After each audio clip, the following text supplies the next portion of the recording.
मैं हूं अंजना ओम कश्यप। नरेंद्र मोदी के खिलाफ महामोर्चा टिकेगा या उड़ेगा? कहीं का पत्थर कहीं का रोड़ा। भानुमति ने कुनबा जोड़ा और ये कुनबा बन गया है मोदी के खिलाफ। मोदी के खिलाफ जनता परिवार की बिछड़ी हुई 5 पार्टियां एक साथ आ गई हैं। फिलहाल मोर्चा बना है, लेकिन आगे इन 5 पार्टियों ने एक साथ मिलकर एक ही पार्टी बनाने का रास्ता भी खुला रखा है। अब बड़ा सवाल यह है कि क्या सिर्फ 12 सीट रखने वाली ये 5 पार्टियां मोदी की लहर को रोक सकेंगी या फिर उसका एक और शिकार बन जाएगा? कई खास मेहमान हमारे साथ इस चर्चा में जुड़ने वाले हैं, लेकिन सबसे पहले ये रिपोर्ट। 26 मई 2014 के बाद पहली बार हिंदुस्तान की राजनीति में नरेंद्र दामोदर दास मोदी से टक्कर लेने के लिए एक महामोर्चा तैयार हो रहा है। वो महामोर्चा जिसकी तस्वीर कुछ यूं है। 282 सीटों के साथ मोदी गुलिवर की तरह विशालकाय खड़े हैं, तो वहीं महामोर्चे के ये खिलाड़ी कुल जमा 12 सीटों के साथ उन्हें बांधने के लिए खड़े हैं। बचपन की कहानी में तो गुलिवर को लिलीपुट वासियों ने काबू में कर लिया था, लेकिन क्या राजनीति की कहानी में भी ऐसा ही होगा? शायद इसी वजह से जनता दल परिवार की 5 पुरानी पार्टियां अब एक साथ आ रही हैं और आगे एक पार्टी बनाने तक की बात कही जा रही है।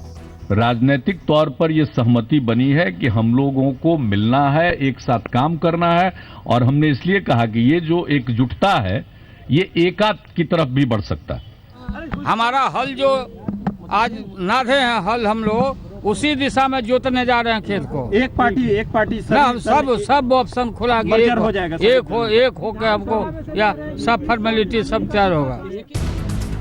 ये बयान 1977 की याद दिलाता है, जब इंदिरा गांधी जैसे कद्दावर नेता को हराने के लिए देश की तमाम पार्टियां एक साथ हो गई थी। आज एक बार फिर उसी जनता दल के पिछड़े सदस्य अपने परिवार को एक साथ कर मोदी सरकार पर हमले की तैयारी कर रहे हैं। हम लोग सब बैठेंगे आंदोलन के एक जगह पहले, और पूरा काला धन कहाँ है तुम्हारा, क्यों वादा किया, नहीं मालूम था तो क्यों? रामदेव को भी पकड़ कर ले आएंगे उसमें कि रामलीला में बैठ के बोलो, काहे तुम झूठ बोला। छोड़ेंगे नहीं लोग को हम लोग। बड़ा सवाल ये है कि क्या ये महामोर्चा तीसरे मोर्चे की तरह होगा, क्योंकि इसमें और तीसरे मोर्चे में फर्क समझना मुश्किल है। देखिए, कोई थर्ड फ्रंट जैसी बात नहीं है। ये जनता परिवार के जितने दल हैं अलग अलग, उन सब लोगों को एकजुट करने के लिए यह एक प्रयास है। ये एक बिल्कुल भिन्न किस्म का प्रयास है। दरअसल महामोर्चे की ताकत को बिहार और यूपी के उपचुनाव से ताकत मिली, जिसमें बीजेपी को नुकसान उठाना पड़ा। लेकिन हकीकत ये भी है कि उपचुनाव के बाद दूसरे राज्यों में जब विधानसभा के पूरे चुनाव हुए तो फिर से मोदी लहर चल पड़ी थी। ऐसे में क्या जब यूपी बिहार में विधानसभा चुनाव होंगे तो ये मोर्चा टिक पाएगा? क्या कल तक एक दूसरे को कोसने वालों को जनता एक साथ एक मंच पर वोट देगी? आज तक ब्यूरो। कई खास मेहमान हमारे साथ इस चर्चा में जुड़ रहे हैं, आपका परिचय उनसे करा दें। अखिलेश प्रताप सिंह जी कांग्रेस पार्टी के नेता हमारे साथ जुड़ गए हैं। अली अनवर जी जेडीयू के सांसद नेता हमारे साथ जुड़ गए हैं। हमारे साथ गौरव भाटिया समाजवादी पार्टी के नेता प्रवक्ता भी जुड़ गए हैं। कुछ ही देर में सुधांशु त्रिवेदी जी भी जुड़ेंगे और राजेश रंजन उर्फ पप्पू यादव आरजेडी की तरफ से हमारे साथ जुड़ेंगे। लेकिन बहस में सबसे पहले मैं अली अनवर जी एक बार आपके पास आना चाहती हूँ और सीधा सवाल आपसे ये कि पिछली बार ऐसी जरूरत इमरजेंसी के दौरान पड़ी थी जब सभी पार्टियों ने महामोर्चा बनाकर ये सब कुछ किया था, वैसी स्थिति आ गई है। सत्ता की फिक्र ने अब ऐसी पार्टियों को जो अलग अलग राज्यों में एक दूसरे को भी कोसते थे, उनको भी मिलने पर मजबूर कर दिया है मोदी के डर ने। देखिए अंजना जी, ये सत्ता की फिक्र नहीं है, ये देश को टूटने से बचाने का प्रयास है। उसकी चिंता है कि देश में जो सांप्रदायिक विषवमन हो रहा है और जो जनता को ठगने की बात हो रही है, तो उससे और लगातार एक तरफा चल रहा है मामला। आप लोग कहाँ कोई सवाल पूछ पाती हैं प्रधानमंत्री जी से? हाथ मिला करके, ऑटोग्राफ ले करके, और कुछ लोग अपने को धन्य मान लेते हैं और फोटो खिंचवा करके उनके साथ, प्रधानमंत्री के साथ। आज तक तो ऐसा नहीं हुआ। मीडिया तो सवाल न पूछता है, कहाँ पूछ पा रहा है? मीडिया सवाल अपने मन से नहीं पूछता है, जनता की बात पूछता है। तो ये सब बंद हो गया है, तो ये इमरजेंसी जैसी ही स्थिति का संकेत है ना। नहीं, ये आप और गलत देश सोच रहे नहीं हैं। रहेगा ये आप गलत तो हम सोच लोग की पार्टी चला करके पार्टियां क्या करेंगी? देश ये आप सबसे गलत बड़ी सोच चीज रहे हैं अनवर है, साहब। और इसलिए ये समय अनवर की मांग साहब। है कि अनवर साहब, ये जनता आप दल गलत सोच रहे परिवार हैं। कम से कम पहले ये आप गलत सोच एकजुट रहे हो। हैं। मीडिया इनके उसी मुकाबले जोश के से आज लिए। भी सवाल पूछ रहा है। कुछ मीडिया के आप ग्रुप्स को हटा दीजिए तो मीडिया वैसे ही सवाल पूछ नहीं, रहा है, और हम भी वो उसी नहीं, बेबाकी कुछ से भी नहीं, सवाल पूछते आरोप हम हैं। किसी पर- हम अभी कह रहे हैं सुधांशु कि जी आएंगे। कहाँ मौका मिल रहा है? अरे अभी सुधांशु कहाँ जी मौका आएंगे। मिल रहा है सवाल पूछने तो का? मनमोहन सिंह जी कौन सा जवाब देते थे? नीतीश जी कौन सा जवाब दे नहीं, देते थे? एक ही बार, वो तो दो ही सत्ता में बार जो करते रहता है थे, घर वो में नहीं ही जवाब रहता देते है। थे। कोई- सत्ता में जो रहता हमेशा है वही उसको नहीं मिला। जवाब सवाल होते थे मनमोहन सिंह जी से। चलिए ठीक है, अब इसको हाँ। भटकाइए नहीं। आज अगर वाकई एक देश को आप विकल्प देने की स्थिति में पहुंच रहे हैं तो ये एक बड़ी बात है, क्योंकि किसी भी लोकतंत्र के लिए अच्छी बात है कि विकल्प हो जनता के पास। एक तरफा मामला हुआ है तो जनता ने वोट करके मामला एक तरफा किया है। मैं अखिलेश जी आपके पास आऊंगी, लेकिन उससे पहले गौरव भाटिया आपके पास भी आते हुए सवाल वही है कि जनता भी तो देखेगी। आप ये कहते थे कि सांप्रदायिकता के मुद्दे पर, लेकिन लगा नहीं कि ऐसी कोई बात थी जिसका आपने जिक्र किया हो अंदर में। बाहर आए तो सिर्फ काले धन का जिक्र हुआ। क्या देश इससे समझ पाएगा कि वाकई आप संजीदा हैं? नहीं अंजना जी, आज जितनी भी पार्टी इस बैठक में थी, सबसे ज्यादा जरूरी बात यह है कि वो लोग चाहे पंथ निरपेक्षता से जुड़ी हो, चाहे समाजवाद की विचारधारा से जुड़ी हो, कहीं ना कहीं जुड़ी रही हैं। और सारी पार्टियां साथ आके एक सशक्त जो है आवाज बन सकती हैं भारतीय जनता की। क्योंकि हमने ये देखा है कि इस सरकार में जिसने भ्रष्टाचार हटाने की बात करी, अभी तक लोकपाल नहीं बना है, चीफ विजिलेंस कमिश्नर आज तक अपॉइंट नहीं हुआ है, सीआईसी नहीं है, और ऑपोजिशन लीडर भी नहीं है। तो इसलिए आप समझ सकती हैं कि चाहे श्री नरेंद्र मोदी जी गुजरात में थे या वो आज प्रधानमंत्री हैं, उनको विपक्ष की आवाज दबाने की आदत है और ये भाजपा करती आई है।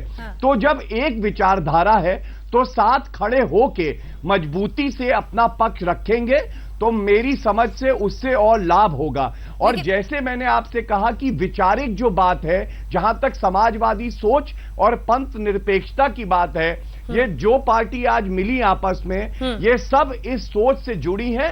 पहले के समय में साथ एक ही पार्टी के रूप में इन्होंने काम भी किया है। तो मैं समझता हूं कि इससे देश का भी भला होगा और एक सशक्त आवाज बनके एक जो है ऑपोजिशन तैयार हो रहा है। और हमने देखा कि बिहार के उपचुनाव में भी जब सब पार्टियां साथ आई तो भाजपा साफ हो गई। जब चलिए मैं आऊंगी आपके पास गौरव, मैं आऊंगी, क्योंकि मायावती ने तो साफ हाथ मिलाने से इनकार कर दिया आपसे। आरजेडी जेडीयू वहां पर मिले, लेकिन मायावती ने आपको बिल्कुल नकार दिया। तो ऐसे में अखिलेश प्रताप सिंह जी, कांग्रेस पार्टी कहां खड़ी है? क्या इस मोर्चे के साथ होने की बात सोचेगी? क्योंकि तब जनसंघ भी मिल गया था। कई बातें उभर के सामने आई हैं। ये फैक्ट है कि लोकतंत्र की दो पटरी होती है जिस पर लोकतंत्र चलता है। पक्ष विपक्ष। और ये कोई जरूरी नहीं कि विपक्ष या जनता की भावना जो भी प्रकट करे सत्ता के प्रति या सत्ता से, चाहे वो पॉलिटिकल पार्टी हो चाहे मीडिया हो, क्योंकि एक तरफा चल रहा है हिंदुस्तान में जब से माननीय मोदी जी आए हैं। न कोई विपक्ष से संवाद है, न एनडीए के अपने घटकों में संवाद है, और न मीडिया जो जनता का प्रतिनिधित्व करते हुए कई चीजों के बारे में जो होता है, जनता का जानने का इच्छा होती, मनसा होती है, वो मीडिया उसको पूर्ति करती है, वो नहीं हो पा रहा है। साहब बिंदु बताइए, एक सेकंड जैसे मैं बता रहा हूं, अखिलेश प्रताप सिंह जी, जब आप ये आरोप मीडिया पर लगा रहे हैं तो पॉइंटेड बताइए। काले धन पर जितने सवाल पूछे जा सकते थे पूछे गए हैं। अगर किसी पर डिलीवरी के लिए टाइम, आप तो कहते थे वक्त किसी ने आज तक माननीय मोदी जी से प्रधानमंत्री बनने के बाद या उसके पहले भी कोई प्रश्न किया हो तो आप याद दिला दें। आपकी बात मैं सुन नहीं पाई क्योंकि मेरे कान में कोई कुछ और बोल रहा था। अपनी बात पूरी करें, क्या कह रहे थे आप? नहीं, कभी भी माननीय मोदी जी से प्रधानमंत्री बनने के बाद या उसके पहले भी कोई जवाब, उनसे सवाल किसी ने किया हो या और उसका जिसका वो जवाब दिए हो, चलिए आप बता ठीक है, दें। चलिए ठीक है, कोई जितना मीडिया के जरिए प्रधानमंत्री सवाल बनने के पूछा बाद भी जाता है अपने वो रोड मैप पूछा की जाता प्रेस कॉन्फ्रेंस की है, हो तो पूछा जा बता दें सकता हम। है, वो पूछा जा रहा है। देखिए, पप्पू यादव जी, जैसे- मैं आपके जैसे पास मैं हूं। आपको उदाहरण राजेश दे रहा रंजन हूं। जी, ये लौटेंगे, देश एक जानना लंबा चाहता वक्त है मिलेगा अंजना। बाद में अखिलेश जी, अभी एक- जरा नहीं, वक्त की इस- कमी एक है। सेकंड में बहुत मैं जल्दी से महत्वपूर्ण एक बात याद रिएक्शन दिला लेना रहा चाहती हूँ आपको। राजेश रंजन उर्फ पप्पू यादव जी से। हम राजेश आपको रंजन एक सेकंड, 1 मिनट हमें आप दें। ठीक है अखिलेश जी, जल्दी एक से, मिनट 1 अगर मिनट आप नहीं मुझे है, दें तो जल्दी। हम कुछ जी। सवाल कर दें। जैसे देश जानना चाहता है हाँ। कि योजना आयोग को आपने समाप्त किया, जी उसको डिफंक कर दिया, कहा बहुत जल्द कुछ ऐसी व्यवस्था बनेगी। हाँ। आज उस प्रक्रिया के अलावा क्या प्रक्रिया आपने बनाई है, कैसे वो काम हो रहा है? ठीक है, ठीक है। आज आपने फूड सिक्योरिटी बिल को आगे नहीं बढ़ा रहे हैं, हाँ। लागू नहीं होने दे रहे हैं, क्या प्रक्रिया जानना चाहता है देश। ठीक है, हाँ। आज लैंड इक्वेशन बिल को लेकर के सर- आपके मिनिस्टर्स कंट्रोवर्शियल बयान देते हैं, उस लैंड इक्वेशन बिल को आपने डिफंक कर रखा ठीक है। है। देश जानना चाहता है। ठीक है। इसी प्रकार से लोकपाल जो योजना भ्रष्टाचार की आयोग, बात आप काला करते धन, रहे, पास हो लोकपाल, जाने के 3 बाद अहम भी मुद्दे आपने वो उठाए अभी हैं। कुछ सुधांशु हो जी नहीं से रहा है। जवाब इस लेंगे, अवस्थे में सुधांशु देश जी से जानना जवाब चाहता लेंगे। है। एक बार सीधे विपक्ष चलते हैं या राजेश सब- या रंजन जी मीडिया और दो पप्पू ही तो यादव के जान पास। सकते हैं सत्ता पक्ष से। ठीक अब है दोनों का पप्पू जी, इंटरेक्शन है नहीं। पप्पू जी, सवाल बहुत सीधा है। वो सवाल ये है कि अभी अब गौरव भाटिया कह रहे थे कि एक सशक्त आवाज हम बना रहे हैं, लेकिन दिक्कत तो ये है तीसरे मोर्चे में कि सब सशक्त नेता भी हैं। जैसे ही सीटें आती हैं तो हर नेता प्रधानमंत्री बनना चाहता है, चाहे मुलायम सिंह यादव हो, चाहे देवेगौड़ा हो, चाहे लालू प्रसाद यादव हो। इन सभी चेहरों को देश जानता है और जानता है कि प्रधानमंत्री हर एक बनना चाहता है। ऐसे में कैसे हो सकता है? अभी सब आवाज नहीं आ रही है। सवाल सुन लिया तो आपकी आवाज आ रही है, जवाब दीजिए। जी, अभी सबसे बड़ा सवाल है हम लोगों के सामने और इस देश के सामने कि जिस तरीके से निरंकुश सरकार लगातार 4-5 महीने से काम कर रही है, उनके दल में भी यह आवाज उठने लगी है कि निरंकुश है और कंप्लीट हिटलर के मिजाज पर इनका काम है। और जिस तरीके से देश को सपना दिखा करके नौजवानों के साथ विश्वासघात किया, देश के किसानों के साथ विश्वासघात किया, मजदूरों के साथ किया और देश के जो आम लोग हैं, जो गरीब हैं, उनके साथ विश्वासघात किया। मेरे सवाल का जवाब। अब मैं आपके सवाल का जवाब साफ है। इन तमाम नेताओं की, हाँ नहीं, समाजवादियों के भीतर निजी महत्वाकांक्षाएं बहुत कम होती हैं। अरे और आज उनके सामने निजी महत्वाकांक्षा से बड़ा है नरेंद्र मोदी और बीजेपी का कुशासन। और इस देश में सबसे बड़ा जो सवाल है वो सवाल है नरेंद्र मोदी से छुटकारा, इस देश को बचाना।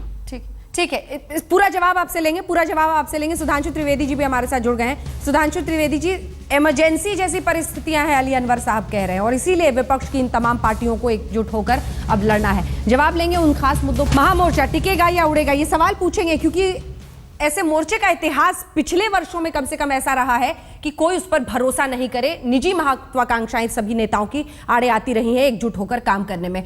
लेकिन सुधांशु त्रिवेदी जी, नेताओं का अब कहना है कि इमरजेंसी ही जैसी परिस्थितियां हैं और इसीलिए हम एकजुट होकर काम करेंगे। आपने जो जो वादा किया था, योजना आयोग से लेकर काला धन और भी तमाम वादे, उन सब पर आप बिल्कुल नाकाम दिख रहे हैं। देखिए, उन लोगों का सोचना अपनी जगह से सही है।